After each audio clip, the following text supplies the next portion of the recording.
नमस्कार। आज की खबर में आपका स्वागत है। मैं हूं आपके साथ शिखा मेहरोत्रा। रैप के इस दौर में जब आपको कोई ऐसा संगीतकार मिल जाए जो अपनी कला से आपको संगीत के असल रूप से मिला दे तो क्या कहिएगा। जी हाँ, संगीत की दुनिया को न सिर्फ अपनी दुनिया बना लेना बल्कि संगीत को भगवान की तरह पूजने वाले पंडित रामेश्वर प्रसाद मिश्रा से मुलाकात की हमारी संवाददाता सौम्या शुक्ला ने।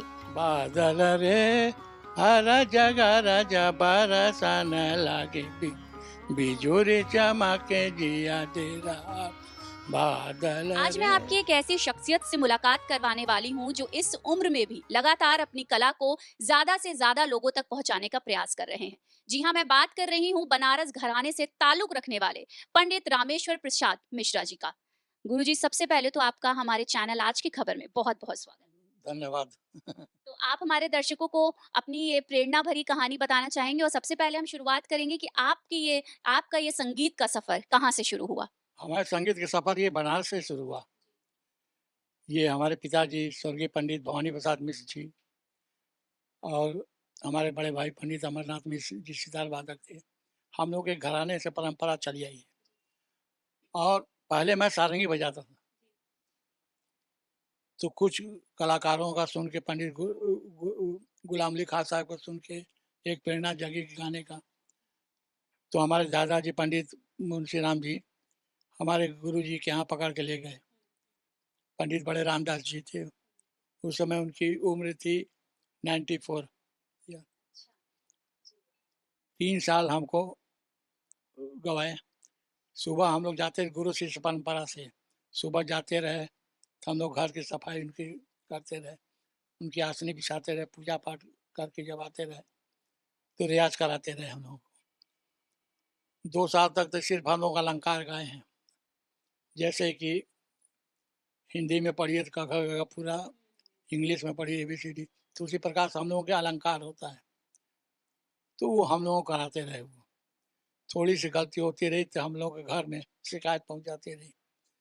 और हम लोगों का कठिन परिश्रम जो गुरु की प्रेरणा से मिला है वही हम बच्चों को भी बांट रहे हैं। तो लखनऊ, आपका बनारस से लखनऊ जब आप आए, उसके पीछे की क्या कहानी है? उसके पीछे की कहानी है कि हम बनारस से लखनऊ आए तो हमारे एक जीजा जी थे यहाँ पर, रघुनाथ मिश्रा। उनकी एक्सीडेंट हो गई थी। उसके बाद जब स्वस्थ हुए वो तो अमीनाबाद मंदिर में प्रोग्राम कराए थे, तो वहाँ पर हम गाने के लिए आए थे। तो उस समय करीब हमारी 22-23 साल की उम्र थी। तो उस समय भातखंडे संगीत महाविद्यालय में प्रिंसिपल थे सुरेंद्र शेखर अवस्थी जी, बहुत अच्छे विद्वान आदमी थे। वो हमें बहुत मानते थे। हमारे गाना सुनकर वो, तो हम पहले बताए थे, पहले सारंगी बजाते थे। हम कथा केंद्र में सारंगी पहले सर्विस ज्वाइन किए। लच्छू महाराज जी, बिरजू महाराज जी के चाचा उनके यहाँ थे। तब भातखंडे में जब पोस्ट निकला तब अवस्थी जी ने कहा हमें आके, क्योंकि हम बनारस का रहने वाले पान खाते रहे, तो अवस्थी जी भी पान खाते रहे, तो आ जाएं। तो पान की दुकान पर मिल गए।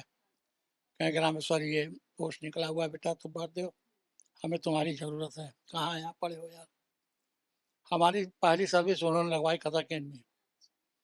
फिर उसके बाद 84 में वो हमें भातखंडे में बुलाया, तब से। 84 से 1984 से आज 2024 हो गया है। कितने बच्चों को आपने अपनी ये संगीत की शिक्षा दी? हम नहीं गिन पाएंगे, लगभग कम से कम 1000 तो बच्चे तो, क्योंकि हर पीरियड में 45, 40, 60 तक बच्चों को करते रहे। कुछ बच्चे अच्छे रहे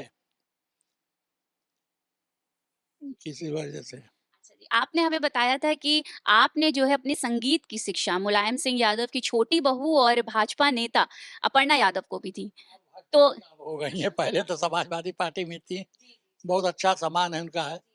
वो भी जिस समय वो हाई स्कूल में पढ़ती रही, जिस समय उनकी मैरिज नहीं हुई थी, उस समय भी हमारे क्लास में पढ़ती रही है। उसके बाद ये चली गई विदेश, वहीं पर सेटलमेंट इन लोगों को हुआ, फिर रह के यहाँ शादी ब्याह सीखती रही वहाँ पर भी। आज भी हमें वो पिता के समान ही मानती रही। जब भी होता है कि आप तो हमारे पिता हैं, कभी कभी हम डांट भी देते रहे, कल आप कुछ भी कहिए हमारे पर कसर होने वाला नहीं है। तो अब भी वो बराबर संपर्क में रहते। कोई प्रोग्राम होता है, सफाई महोत्सव होता रहा तो गुरुजी आपको चलना है, चलिए ठीक है। तो वहाँ भी हमें सम्मानित किया गया, सब कुछ हुआ। बहुत से ऐसे शिष्य हैं। तो जैसे कि आपने बताया आपने मुलायम सिंह यादव की छोटी बहू को भी अपनी संगीत शिक्षा दी है। तो कभी ऐसा मौका पड़ा है कि आप कभी जो है मुलायम सिंह यादव जी से आपकी मुलाकात हुई हो?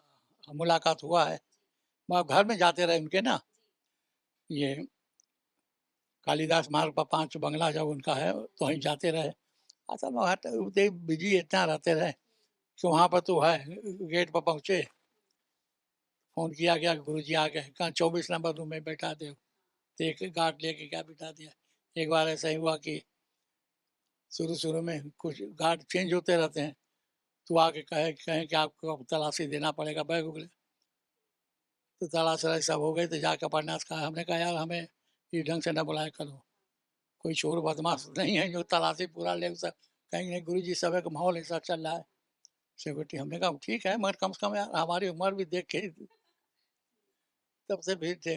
ये है कि अब जितने हैं सिक्योरिटी वाले सब जानते हैं सब।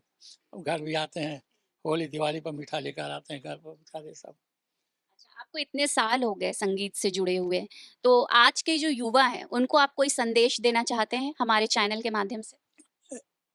एक तो सबसे पहली चीज़ है कि संगीत में कड़ी मेहनत और रियाज़। रियाज़ जितना आप करेंगे उतना आपका है। गुरु आपको समझा देगा, कल उसको चाहिए।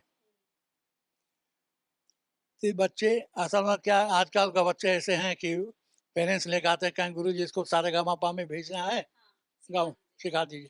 अब 2 महीने में हम ना उनका स्वर सही है ना कुछ सही है, अब सारेगामापा में भेज दीजिए। संगीत सीखने का शौक कम हो रहा है, सारेगामापा में जाने का शौक है। तो संगीत ऐसी चीज़ नहीं है, संगीत में मेहनत ज़रूर है। आज हमारे गुरु ने जो किया है, मेहनत की है, उसी का फल हमें है। आज रोटी हमें मिल रहा है, उन्हीं गुरु की बदौलत मेहनत। जीवन में बच्चों को यही कह रहे हैं कि मेहनत संघर्ष करो और गुरु की सेवा करो, ज़रूर मिलेगा। गुरु से शिष्टाचार द्वारा लड़ाई भी किया जाता है, गुरु जी हमें चीज़ नहीं आ रहा समझाइए आप। गुरु सही है तो समझावेगा, और गुरु पैसा का लोभी नहीं होना चाहिए। ये लोग सब लोग सीखती हैं, आप पूछ लीजिए, हम कभी पैसे के लिए डिमांड नहीं किए। जितना भगवान हमें देना है वो देगा। और जहाँ पैसे के लोभी हो जाता आदमी ना, तो संगीत को बेचना हो गया। बस यही चीज़ है, अभी तक तो हम ये कर रहे हैं। बहुत धन्यवाद। तो ये थे पंडित रामेश्वर प्रसाद मिश्रा जी, जिन्होंने अपने कला को पूजा है और ना कि बेचा है। इन्होंने सिर्फ ना ही देश के हर कोने में शोज़ किए हैं, बल्कि विदेशों में भी कई शोज़ किए हैं। इतना ही नहीं, इन्होंने स्वर्णमणि उपाधि भी इनको मुंबई से प्राप्त है और संगीत नाट्य अकेडमी अवार्ड से भी इनको सम्मानित किया जा चुका है। तो ये वाकई आज के युवाओं के लिए एक प्रेरणा का स्रोत ज़रूर हैं। कैमरा पर्सन सुंदरम केसरी के साथ सौम्या शुक्ला, आज की खबर, लखनऊ।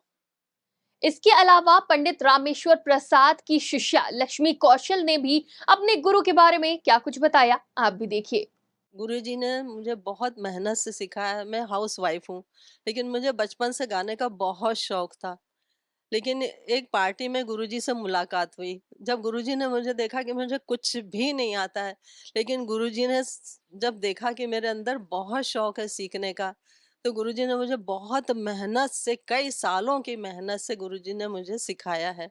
मैं गुरुजी की बहुत शुक्रगुजार हूँ कि गुरुजी ने मुझे अपनी शिष्या स्वीकार किया। और उन्हीं के साथ मैं जो ये वीडियो मैंने तैयार किए हैं, गुरुजी ने ही पूरी लाइफ किसी के साथ नहीं गाया था, लेकिन गुरुजी ने मुझ पे ऐसी दया की, या गुरुजी को क्या मतलब गुरुजी की ही कृपा रही कि उन्होंने मेरे साथ लाइफ में गाने के लिए पहली बार स्वीकार किया। मैंने शुरू किए, मेरे हस्बैंड डॉक्टर डॉक्टर जीपी कौशल स्किन स्पेशलिस्ट हैं। तो जहाँ भी उनकी कॉन्फ्रेंसेस होती थी, मैं वहाँ गुरुजी मुझे सिखाते थे और मैं वहाँ गाने गाती थी। तो काफ़ी तारीफ़ मिलती थी। बस गुरुजी के सिखाए हुए से ही मुझे तारीफ़ मिली, और अभी भी मैं गुरुजी की कृपा से यहाँ तक पहुँची हूँ। हाँ, गुरुजी के साथ मैंने वही जो वीडियो तैयार की हैं, पहली बार गुरुजी के साथ ही तैयार की हैं। वैसे मैंने अकेले ही गाया है। ये कहना बिल्कुल गलत नहीं होगा कि शास्त्रीय संगीत की अपनी एक खूबसूरती है। क्लासिकल म्यूजिक न सिर्फ सुनने में अच्छा लगता है, बल्कि ये आपको आपकी संस्कृति से भी रूबरू करवाता है। फिलहाल के लिए इतना ही। देश और दुनिया की तमाम खबरों के लिए देखते रहिए आज की खबर।